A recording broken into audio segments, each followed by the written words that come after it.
so we'll talk more about torques. And let me show you that particular picture we discussed. So we apply our range to certain ball or not, and we will or tighten or release it. So it depends where we apply the force, right? So force should be directed perpendicular to the axis. Should be perpendicular to the axis of the range, and any part which is along the range won't have any effect. No, mathematically it will be described by formula. You see here on whiteboard torque cross product R by F. Always direction of torque can be determined by right hand rule. So if you rotate from R to F, you have vector R and force F. For example, you can bring those vectors, so they would be coming out from a single point. So direction of torque would be perpendicular to the plane where R and F are located. Now you see several examples of computation of torques. You see plus and minus signs. That is because we distinguish between different directions of rotation. Could be counterclockwise rotation, could be clockwise rotation. And we want to take torques which produce that type of rotation with opposite signs. Usually it is denoted counterclockwise rotation would be plus. Like for example, torque of force F1 acting on that object, you see this plus sign. It means that direction of torques chosen, which we normally show symbolically small round arrow and plus sign. So it means in counterclockwise rotation, if force rotates, so its torque would be positive. If in counterclockwise rotation, so that one would come with negative sign. But for example, force F2, and when we analyze those forces and torques, corresponding torques, we think that just force F2 is acting. We forget about other forces, in this particular case F1 and F3. So result of acting F2, torque tau 2 would be negative F2 by L2. It's written here on the bottom, so I will write here.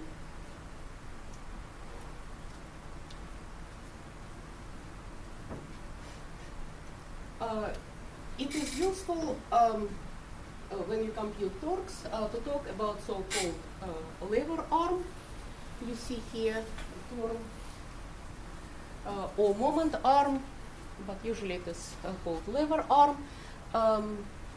So that would be the shortest distance from point of rotation to the direction of action of force.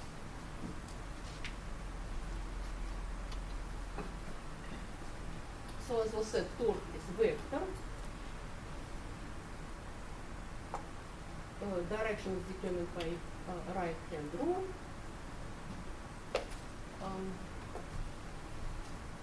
And when we apply force, so we can compute torque which is created at this. And find direction of rotation of the object. But here let's do that small problem. Let's say we have force 900 Newton acting on the plank, which can rotate given angles.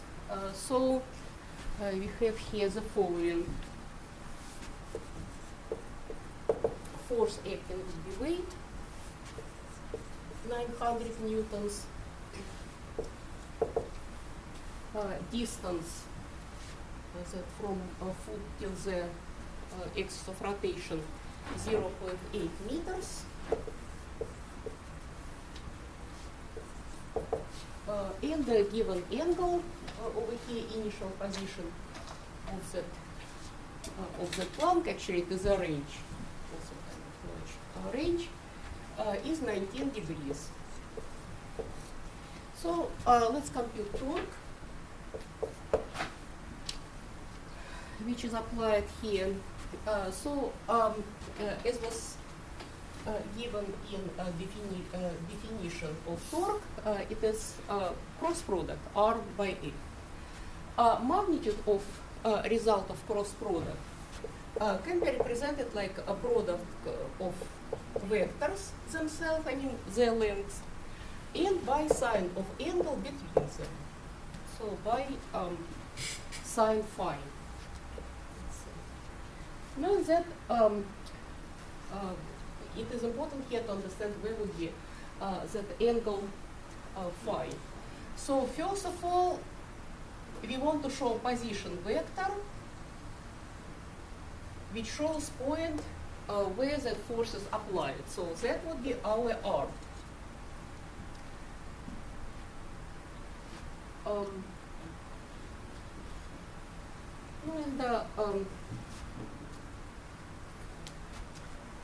Vector between, now we want vector between force F and R. So the weight will be the angle. We can continue that direction. So in other words, we can bring the position vector into this point. I mean, the beginning vector R can start over here, right? Because whenever we transport vector parallel to itself, nothing happens. It is the same vector. So that is the same vector like R, but easier to see where is that angle. So angle between them, what is that? That would be angle alpha. Now, because sine of, no, let's say alpha in general would be sine 180 degrees minus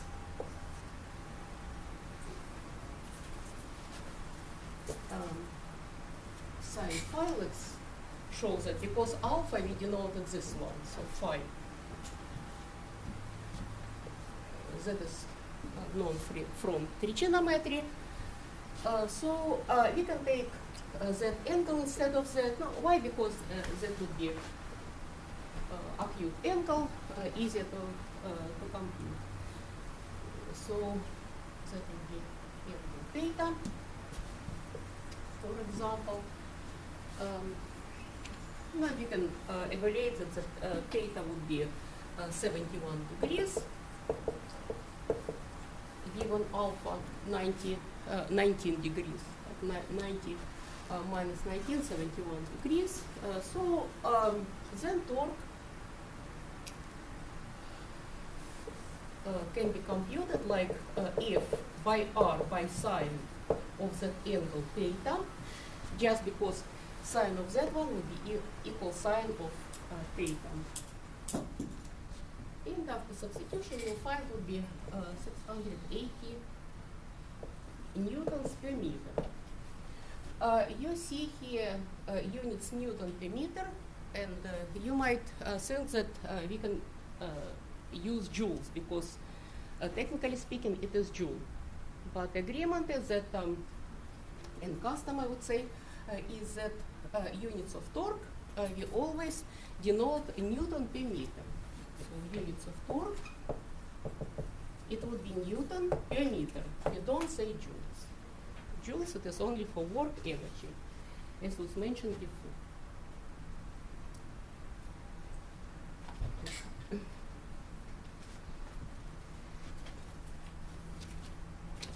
So in general, whenever we have force acting on a certain point, distance r from point of rotation, here acts force F, let's say, we always want to decompose the force into direction perpendicular to R in direction parallel to R.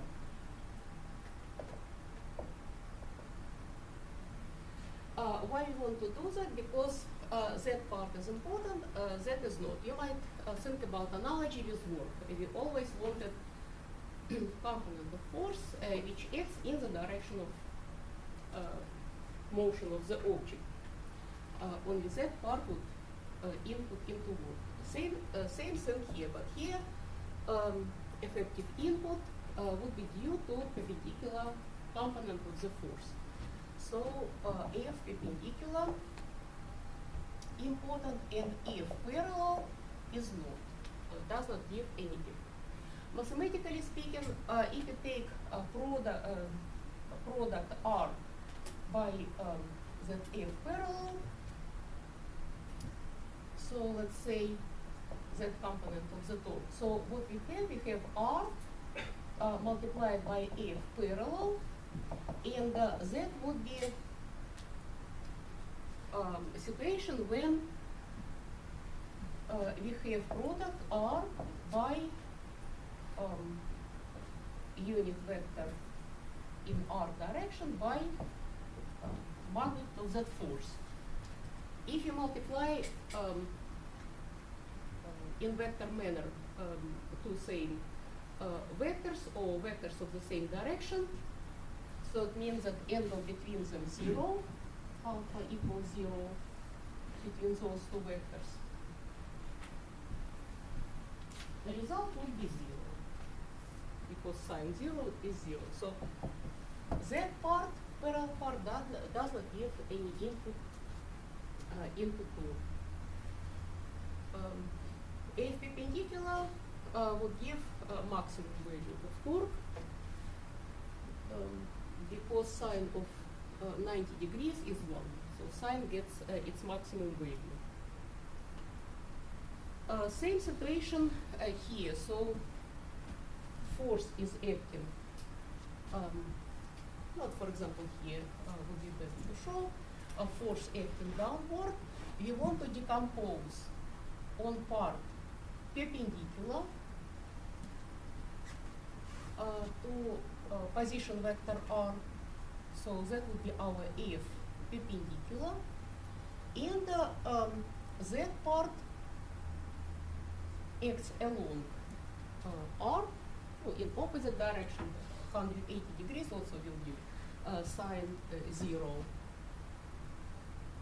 So that is F parallel.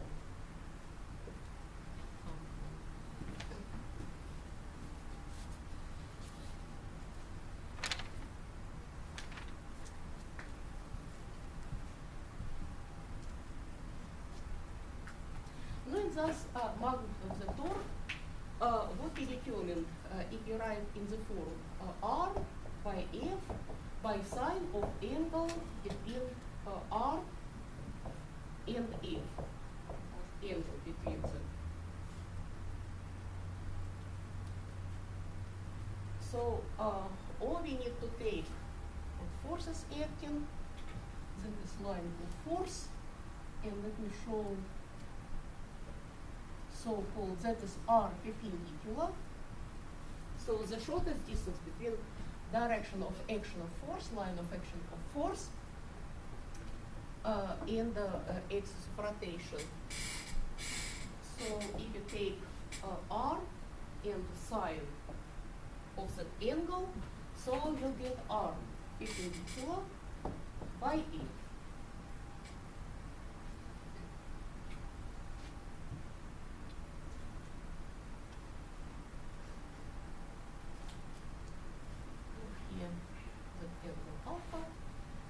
Show, or we can write would be R by F perpendicular. So we multiply R perpendicular by magnitude of force, or we take F perpendicular, which is when that part comes if you multiply f and the sign of the t. So either of those two forms.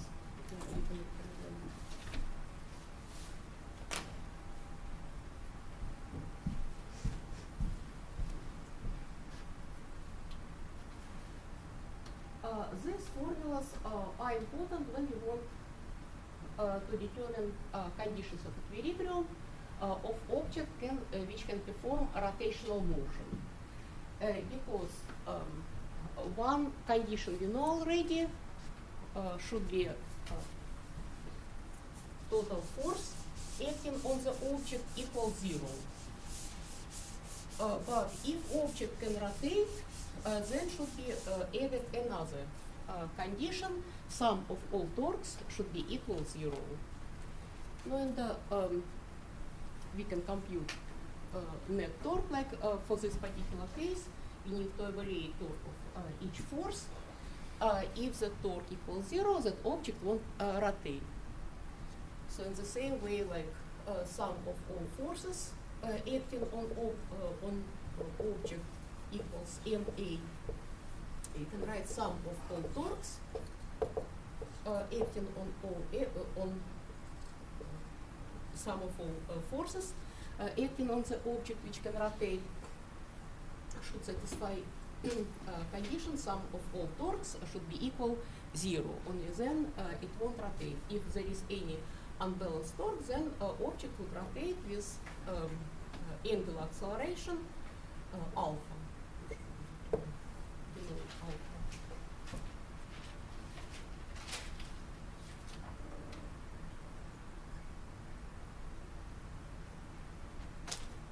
And the expression of this kind that is called Newton-Wolff form rotational motion.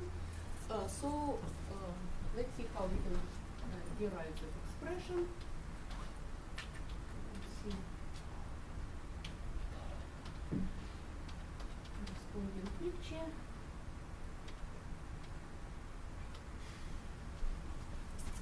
So let me make my own.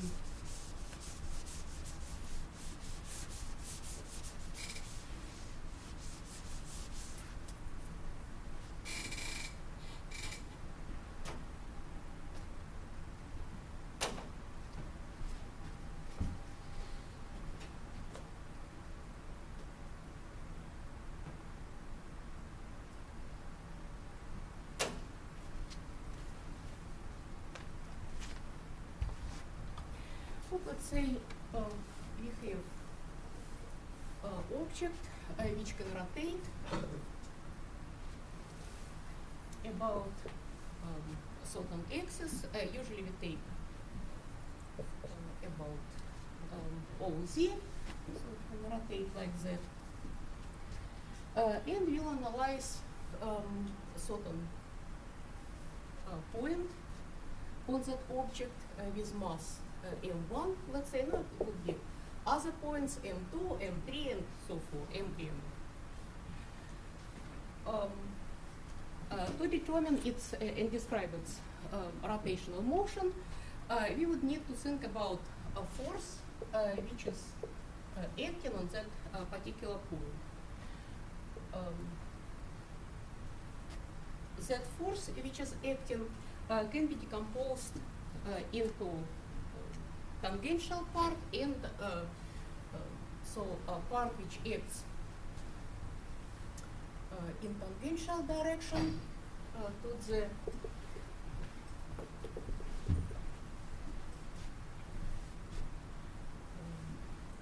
circumference of the motion of that particle, and the radial part. Let's say forces acting somehow on that particular point like that, so we can decompose on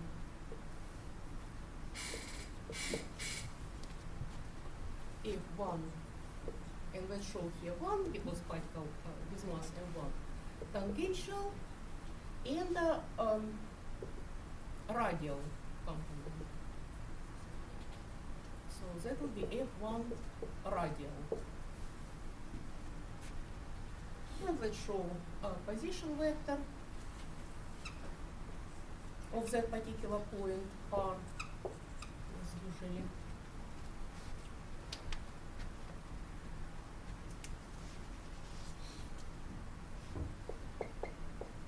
So for that tangential part, F1 tangential, I will write it be M1 E1 tangential, which expresses Newton's second law for that tangential component of the force. Now we can take that equation and multiply both parts by magnitude of position vector R1. And let's see what will happen. So F1 tangential by R1, here we will write it would be M1 A1 tangential R1. Then left side we can leave how it was before. Here we can recall formula for tangential component of acceleration. So it can be expressed through angular acceleration and the distance R1. So let's show the distance R1 from axis of rotation. So yeah, then linear acceleration, I mean its tangential part, would be angular acceleration and by distance to that point by R1.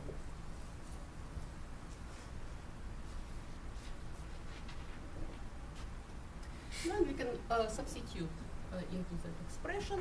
Then we'll have M1 alpha z R1 and with another R1 will give us a square.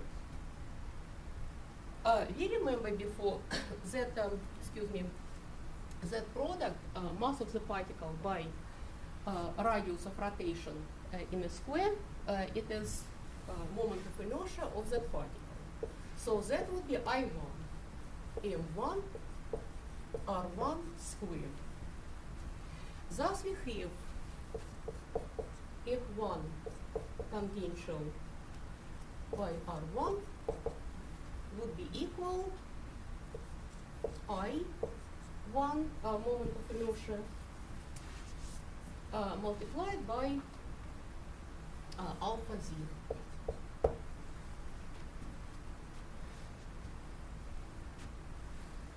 So that combination, as we said before, a product force by distance to where that force is applied from axis of rotation. So that is nothing else like torque applied to that point due to force applied at that point.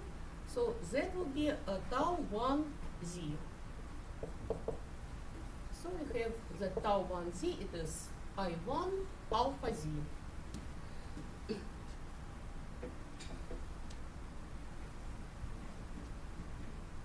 No, and thus we have that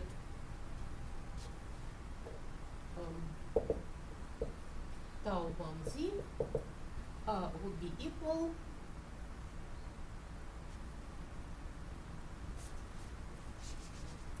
as we said, I1 alpha z, or in general, for any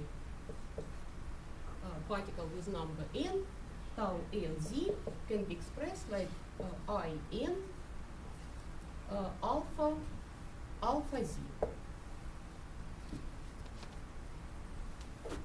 No, and then if you take sum of all those torques applied to different points, torques of all forces applied to different points, we can find net torque. Thus, sum of all torques, tau z, would be equal sum of all moments of inertia by alpha z. Here, if you think that all particles they perform different trajectory at this rotation, but they move with the same angular velocity and angular acceleration, so that alpha will go out of summation sign, and sum of all torques can be represented like alpha z multiplied by sum of all moments of inertia. So sum of all moments of inertia, it is nothing else like total moment of inertia of that object. And thus we can say, we can denote the total moment of inertia I, and write that net torque due to that rotation would be product of rotational inertia by alpha z. Or we can rewrite the expression in vector form just by writing signs of vectors over letters tau and alpha. That expression gives us rotational analog of Newton's second law for rigid body.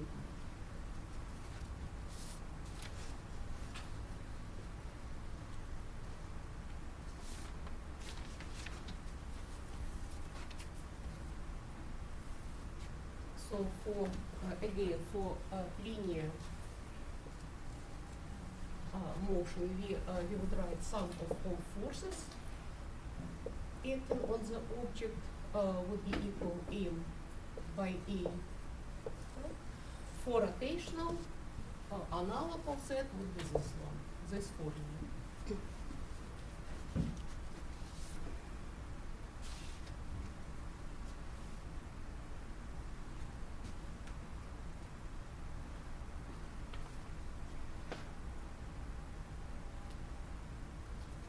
Any questions maybe?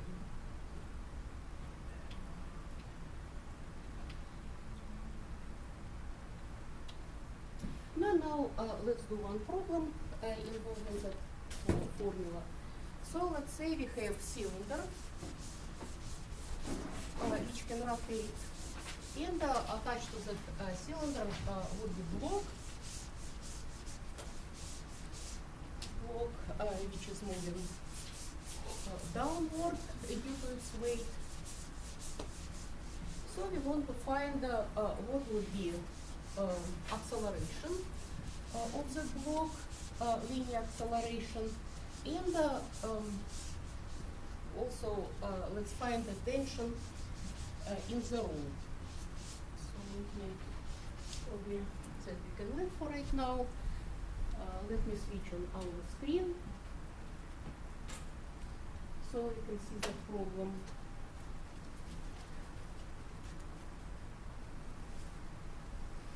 So we are given mass m of the block, so that is block.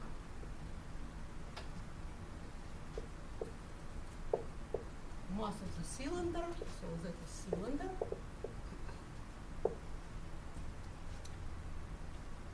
We know that our block went a distance h, so it was located here, and went distance h. Then we know